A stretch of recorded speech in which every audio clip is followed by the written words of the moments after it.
بسم اللہ الرحمن الرحیم۔ السلام علیکم۔ رمضان المبارک کے قیمتی لمحات۔ 30 سیکنڈ کا عمل، بڑھاپے کی خوفناک بیماریوں سے حفاظت۔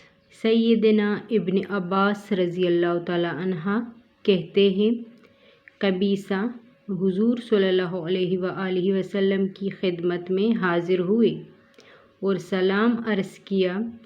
آپ صلی اللہ علیہ وآلہ وسلم نے سلام کا جواب دیا، انہیں خوش آمدید کہا، پھر فرمایا، قبیصہ کیسے آنا ہوا؟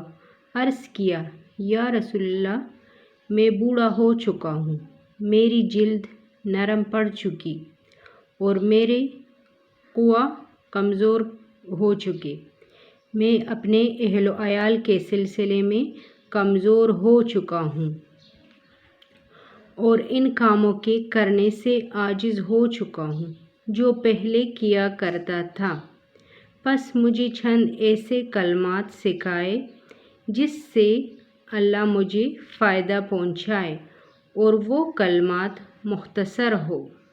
نبی اکرم صلی اللہ علیہ وآلہ وسلم نے فرمایا، اے قبیصہ، جب تم صبح کی نماز پڑھ چکو تو 3 مرتبہ یہ کہو، سبحان اللہ والحمد للہ ولا الہ الا اللہ واللہ اکبر ولا حول ولا قوت الا باللہ العلی العظیم۔